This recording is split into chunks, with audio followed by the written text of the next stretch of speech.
우리 함께 인사하겠습니다. 잘 나오셨습니다. 성도님 얼굴만 봐도 은혜가 됩니다.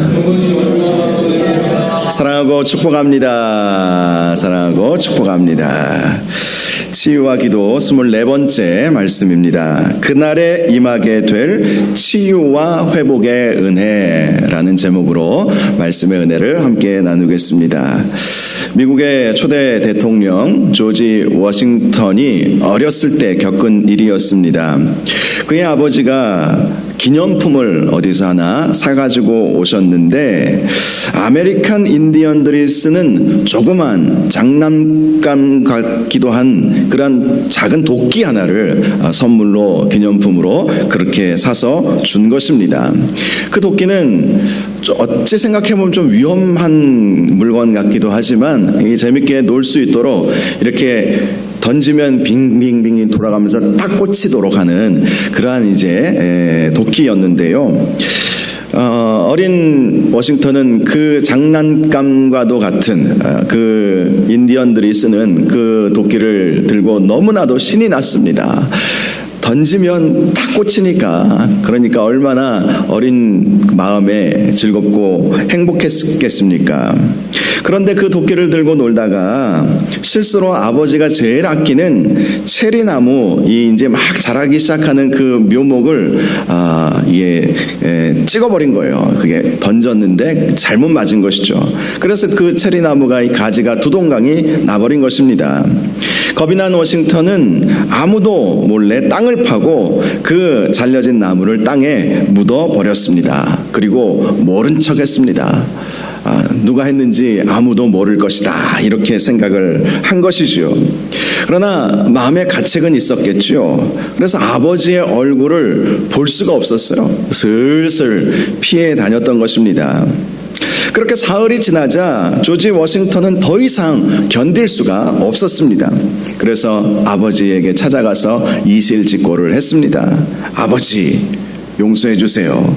아버지가 사준 도끼를 가지고 실수로 그 체리나무 묘목을 찍어버렸습니다. 그렇게 이실직고를 한 것입니다. 그러자 아버지는 빙그레 웃으면서 말합니다. 얘야, 나는 네가 한 것인 줄 벌써 알고 있었단다. 너 아니면 누가 했겠니? 이렇게 말씀을 하는 거예요. 그러나 네 스스로 깨닫고 회개하고 돌아오기를 나는 바라고 있었단다. 잘했다. 이렇게 잘못을 회개하고 고백해 주어서 참 고맙구나. 혼날 줄 알았는데 워싱턴은 아버지가 오히려 이렇게 잘못을 시인하고 고백하고 또 용서를 구한 그 워싱턴을 칭찬을 해 주었던 것이죠. 만일 아버지가 이렇게 얘기했다면 어떻겠습니까? 너 왜 그랬어? 왜 아빠에게도 말도 안 했어? 내가 몰랐는 줄 알아?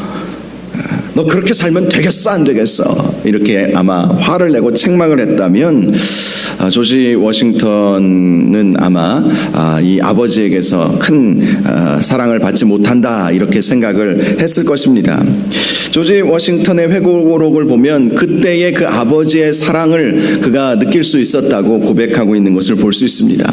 자기가 실수하고 3일 동안이나 모른 척 시치미를 떼고 아버지가 다 알고 계셨으면서도 아들이 용서를 구하기를 기다렸던 그 아버지의 모습을 통해서 사랑이 무엇인지 느끼게 되었다. 그리고 자기도 그러한 사랑의 사람으로 살아야 되겠다. 이런 생각을 하게 되었다는 것입니다. 우리 하나님의 마음도 같지 않겠습니까? 우리 하나님은 우리가 죄인인 것을 다 알고 계십니다. 번개가 내리치고 천둥이 내리칠 때 뜨끔뜨끔 하는 경우들도 있죠. 옛날에 수련회 가서 갑자기 마른 하늘에 이 날벼락이 내린 적이 있었거든요. 이 강가에서 우리 청년들 아마 중고등부 때였던 것 같은데 놀고 있었는데 갑자기 어두워지더니 날벼락이 치더라고요. 그때 우리 형님들하고 같이 선배들하고 같이 야 이러다가 우리 큰일 나겠다. 벼락 맞는 거 아니냐. 그러면서 회개하자. 그리고 그날 저녁에 열심히 회개했던 기억이 나는데요. 우리 하나님은 모르시지 않죠. 여러분, 요나서를 보면 우리가 그것을 알 수 있잖아요. 요나가 하나님의 명령으로 니느웨에 가지 않고 오히려 다시스로 도망가는 그 배를 타지 않았습니까? 다시스로 가는, 도망가려고 했죠. 그리고 그는 하나님의 낯을 피하기 위해서 바다 맨 밑창까지 내려가서 잠을 잤습니다.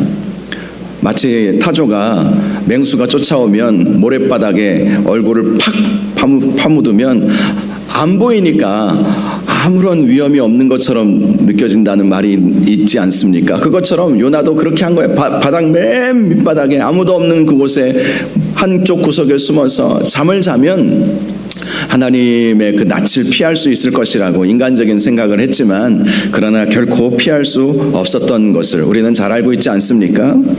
하나님은 우리의 실수를 잘 아십니다. 다 아십니다. 우리의 마음도 잘 아십니다.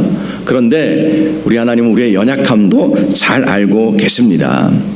연약하기에 어쩔 수 없는 죄성을 가진 죄인이라는 사실을 우리 하나님은 아시기에 우리가 주님 앞에 나아가 회개하기를 늘 우리 하나님은 기다리고 계신다는 것이죠.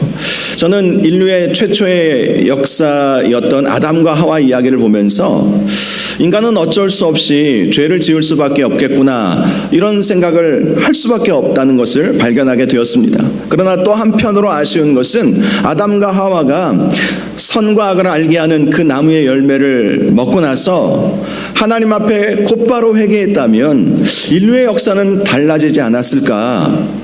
물론 가정을 전제로 이런 추측을 해봐야 무슨 소용이 있겠습니까마는 그런 생각을 해볼 수 있죠.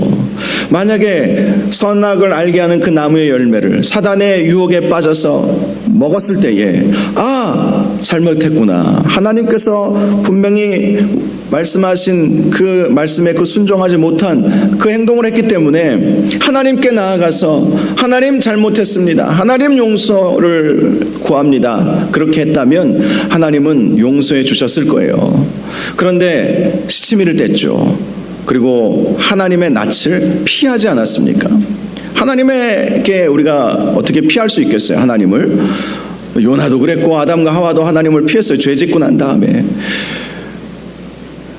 하나님은 우리가 죄인이고 연약하고 실수하고 넘어질 수 있다는 사실을 잘 아시기에 우리가 잘못했을 때, 우리가 연약해서 넘어졌을 때에 주님을 찾으면 주님은 우리에게 용서를 허락하여 주시고 또 회복시켜 주시는 하나님이시다라는 사실을 우리는 결코 잊지 말아야 할 것입니다.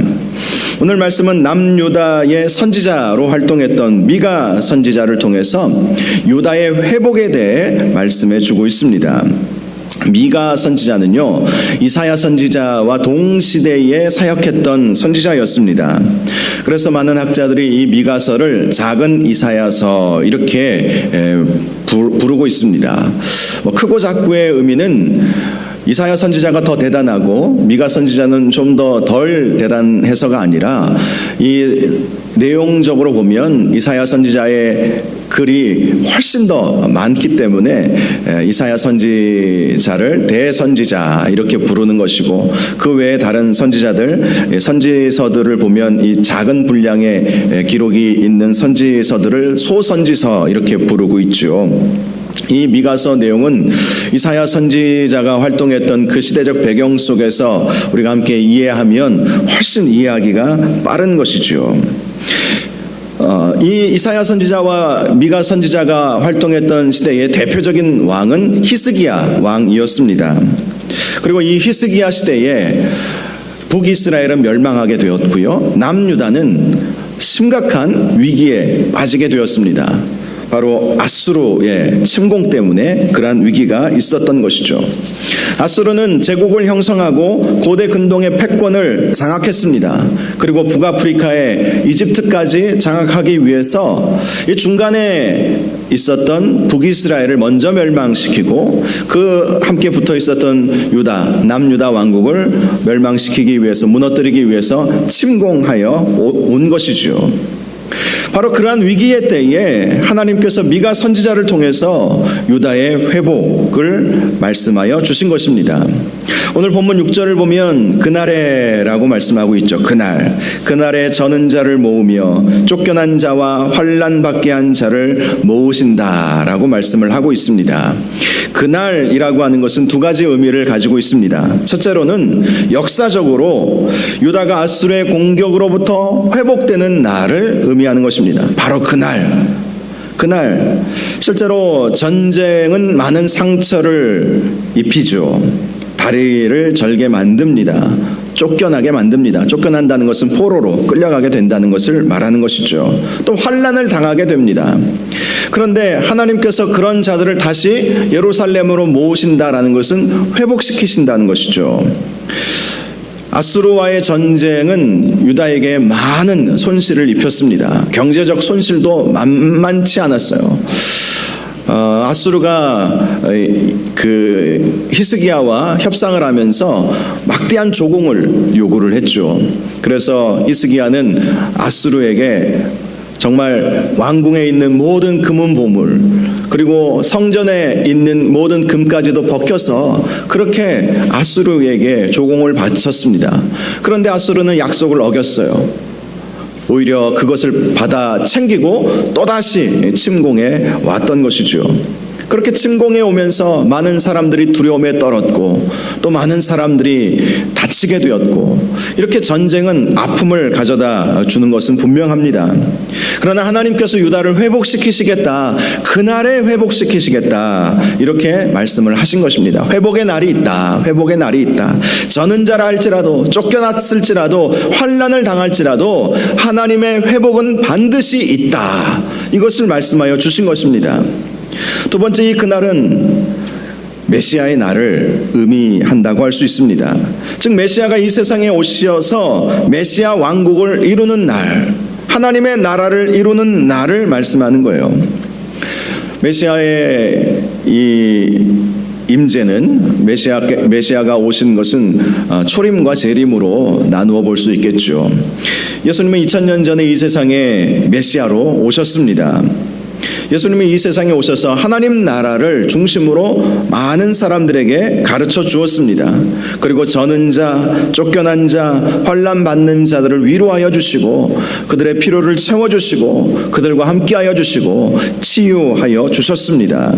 그리고 십자가에 달려 죽으시고 부활 승천하심으로 사망 권세를 이기시고 하나님 나라를 이루어 가신 것입니다. 이 하나님 나라의 완성은 예수 그리스도의 재림 때에 이루어지게 되죠. 요한계시록의 말씀에 의하면 새 하늘과 새 땅이 이루어지면서 하늘에서는 새 예루살렘이 내려와서 온전한 하나님의 나라가 이 세상에 펼쳐지게 된다고 말씀하고 있습니다.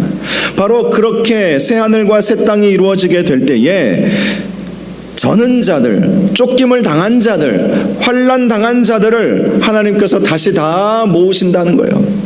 왜 모으시겠습니까? 그들에게 치유와 회복을 주시기 위해서. 다시는 절지 않을 것이다. 다시는 쫓김을 당하지 않을 것이다. 다시는 환난을 당하지 않을 것이다. 하나님께서 보호하시고 지키시기에 그러한 하나님의 은혜를 누리는 그날이 있다라는 사실을 알려준 것입니다. 지금 너희가 환난을 당하고 있지만 하나님의 계획 속에는 너희들의 회복이 반드시 있을 것이라는 것을 말씀하여 주셨던 것입니다. 7절을 보면 이렇게 말씀합니다. 발을 저는 자는 남은 백성이 되게 하며 멀리 쫓겨났던 자들이 강한 나라가 되게 하고 나 여호와가 시온산에서 이제부터 영원까지 그들을 다스리리라 하셨다. 이렇게 말씀을 하고 있습니다. 바로 그날에 하나님께서 회복시켜 주시는 바로 그날에 발을 저는 자들은 남은 백성이 되게 할 것이다. 이 남은 자 사상은 이 선지서의 내용을 보면 아주 중요한 핵심 사상입니다. 고난당하고 포로로 끌려가고 고통당하고 여러 가지 환난을 당하지만 하나님께서 은혜 베풀어 주시는 사람들은 반드시 있다. 반드시 있다라는 것을 우리에게 말씀해 주고 있죠. 남은 자는 누가 되겠습니까? 이런 환난의 삶을 살아가고 있지만 끝까지 하나님 붙잡고 사는 사람들은 남은 자가 되는 거예요. 회복을 경험하게 하는 그런 자들이 된다고 말씀합니다. 멀리 쫓겨났던 자들은 강한 나라가 될 것이다. 온전한 회복을 말씀하여 주시는 것입니다.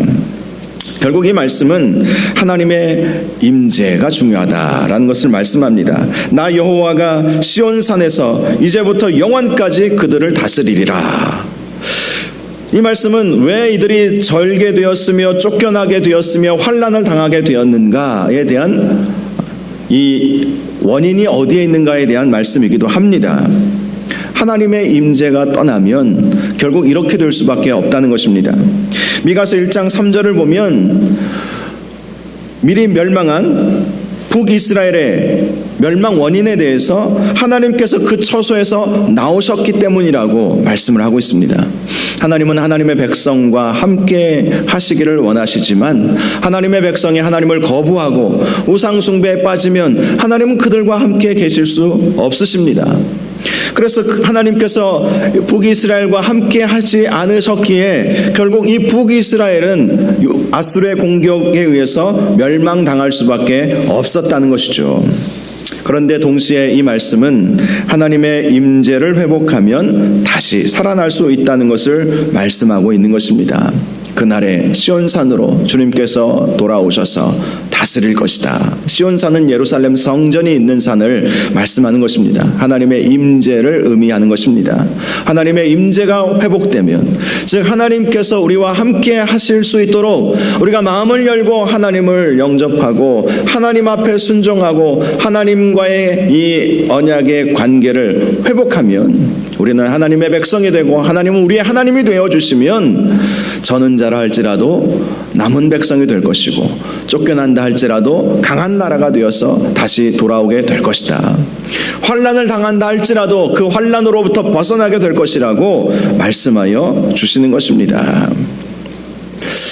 하나님의 나라가 회복될 때에 이러한 은혜가 있다는 것이죠. 여러분, 하나님의 나라는 죽어서 가는 나라만을 의미하는 것이 아닙니다. 우리가 천국 가야 된다 이런 말씀들을 많이 듣고 또 하고 있죠.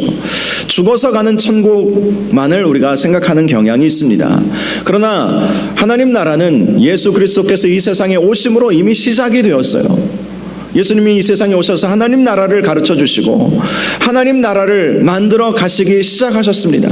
십자가에 달려 돌아가심으로 악한 마귀의 권세를 무너뜨리시고 하나님 나라를 시작하셨던 거예요.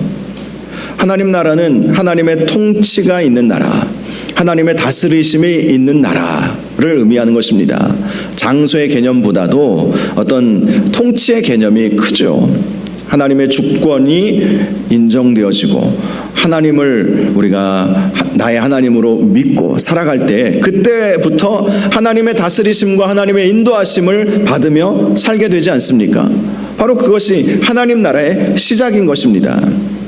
고린도전서 3장 16절에서 17절을 보면 너희가 하나님의 성전인 것과 하나님의 성령이 너희 안에 거하시는 것을 알지 못하느냐? 누구든지 하나님의 성전을 더럽히면 하나님이 그 사람을 멸하시리라. 하나님의 성전은 거룩하니 너희도 그러하니라. 우리가 성전이라고 말씀을 하고 있습니다. 하나님의 임재가 있는 곳이 바로 우리 자신이라고 말씀을 하고 있죠. 하나님의 다스리심이 우리 가운데 있어야 한다는 거예요. 하나님의 인도하심이 우리의 삶의 중심이 되어야 한다는 것을 말씀합니다. 하나님이 우리와 함께 하시면 하나님은 우리의 삶을 책임져 주십니다. 하나님이 함께 하시는 인생이 바로 하나님 나라를 사는 인생이라고 할 수 있는 것이죠. 하나님이 함께 하신다. 하나님 나라를 살아가게 된다. 이것을 말씀하는 것입니다. 그러니 하나님이 함께 하시는 하나님 나라를 살아가는 백성들은 하나님께서 지키시고 하나님께서 선하게 인도하실 수밖에 없는 것이죠. 저는 자라 할지라도 하나님께서 회복시켜 주시고 쫓겨난 사람이라 할지라도 우리 안에 계신 성령 하나님께서 우리와 함께 하시고 우리가 하나님의 나라를 살아가게 되면, 하나님의 다스리심과 하나님의 보호하심을 누리며 살아가게 되면 우리가 쫓겨났을지라도 돌아올 것이고 환난을 당할지라도 회복될 것이다 라고 말씀을 하고 있습니다. 저와 여러분이 하나님 나라 백성이라는 사실을 꼭 기억하시고 하나님 나라의 삶을 살아가시기를 바랍니다. 하나님의 다스리심을 우리가 받으며 하나님의 주권을 인정하고 하나님의 왕되심을 우리가 인정하고 하나님의 말씀에 순종하며 살아가는 저와 여러분들 되시기를 바랍니다. 오늘 본문이 바로 그 사실을 말씀하여 주고 있습니다. 하나님의 나라가 임하면 물론 예수 그리스도께서 재림하실 때는 완성된 하나님의 나라가 이 세상 가운데 임하겠지만, 그러나 우리는 이 세상에서부터 하나님 나라의 삶을 살게 되었기 때문에 하나님의 다스리심과 하나님의 인도하심을 우리가 받으며 살아가면 바로 그날에 임하게 되는 저는 자, 또 쫓겨난 자, 환난을 당한 자가 회복되는 은혜가 오게 될 것입니다. 저와 여러분이 이러한 하나님 나라의 은혜가 임할 수 있기를 바랍니다. 우리가 이 저는 자라고 하는 것은 질병을 당하는 자를 의미하는 것이죠. 또 쫓겨난 자라는 의미는 마음이 힘들고 어려운 사람들, 이 마음에 깊은 상처를 가지고 있는 그런 사람들을 의미한다고 할 수 있습니다. 그리고 환난을 당한 자라고 하는 것은 여러 가지 삶의 고통과 우여곡절을 겪으면서 아파하고 눈물을 흘려 하는 우리 인생을 말한다고 할 수 있죠. 그런데 그렇게 우리가 병에 들고 또 마음이 절망 가운데 빠지고 또 여러 가지 환난을 당한다 할지라도 그날에 회복될 것이다.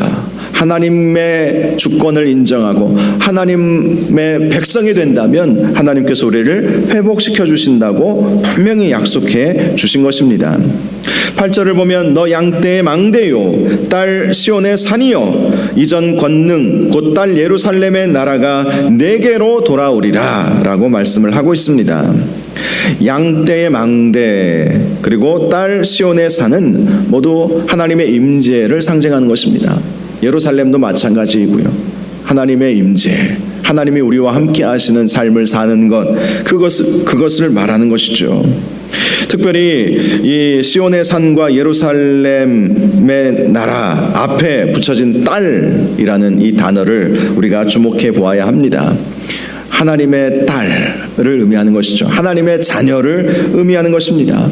우리가 하나님의 자녀가 될 때에 하나님께서는 우리와 함께하여 주시고 우리를 지키시고 보호하여 주시고 우리의 모든 질병도 고쳐주시고 우리의 외로움, 우리의 아픔, 상처들도 회복시켜 주신다라고 말씀하는 것입니다.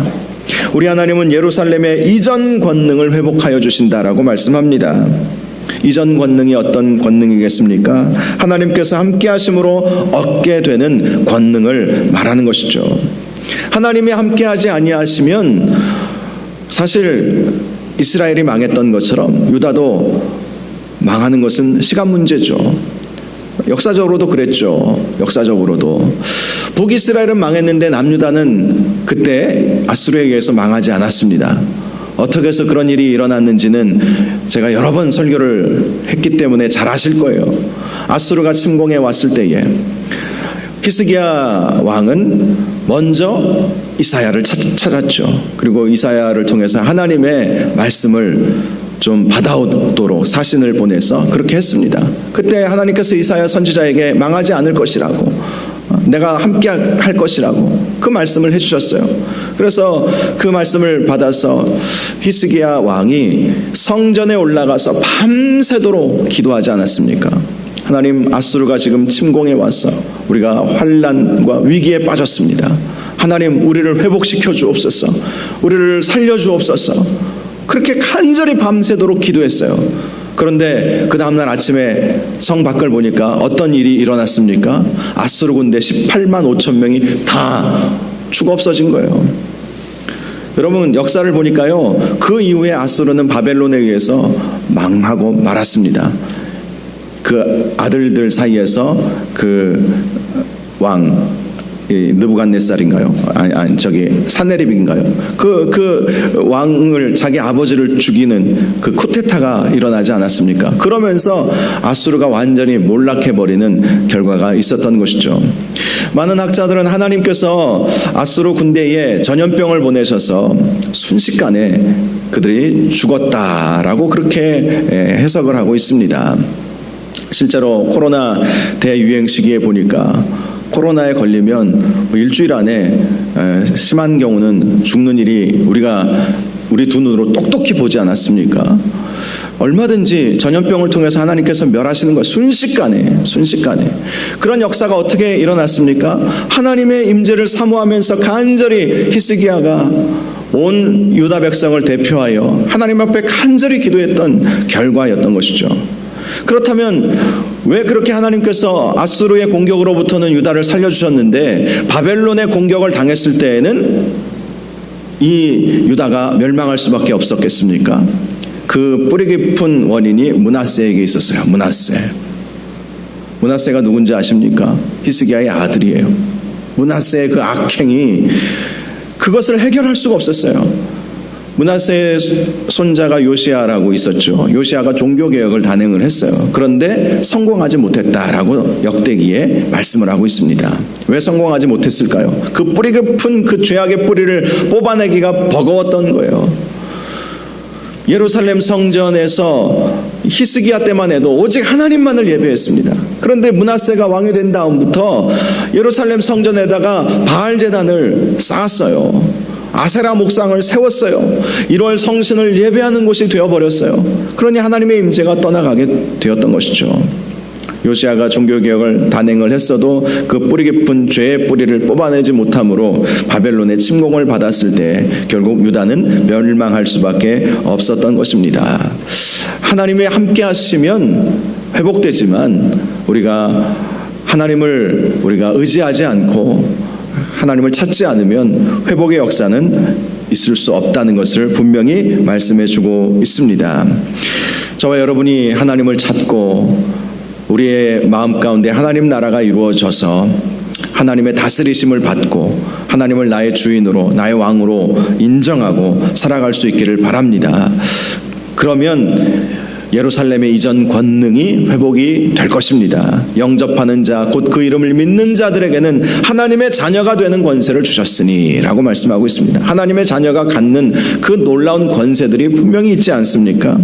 오직 성령이 너희에게 임하시면 너희가 권능을 받고, 이렇게 말씀하고 있습니다. 이 권능이 나의 권능이 아니죠. 하나님의 권능이 우리에게 임하게 된다는 거예요. 하나님의 능력이 우리 가운데 임하게 된다는 것입니다. 하나님께서 우리를 치유하여 주시고 우리를 회복시켜 주신다라고 말씀하여 주시는 것입니다. 저와 여러분의 삶 속에서 바로 이러한 하나님의 능력을 경험하셔서 우리의 모든 질병들이 다 떠나가고 우리의 마음의 깊은 상처들도 다 치유받고 또 모든 환난이 바로 거기서 멈추어지는 그런 은혜가 있기를 주님의 이름으로 축복합니다. 하나님, 우리와 함께하여 주옵소서. 주님, 임재하여 주옵소서. 주님의 말씀에 온전히 순종하며 하나님의 백성 되기를 원합니다. 하나님의 딸 되기를 원합니다. 하나님의 아들 되기를 원합니다. 하나님은 나의 하나님 되어주시기를 원합니다. 하나님만을 의지하기를 원합니다.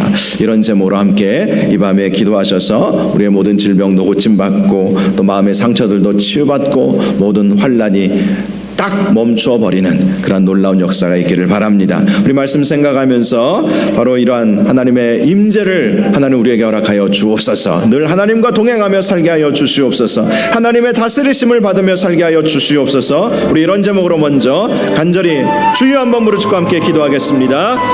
주여, 거룩하시고 존귀하신 아버지 하나님, 저는 자, 쫓겨난 자, 환난당한 자들을 하나님께서 다시 부르실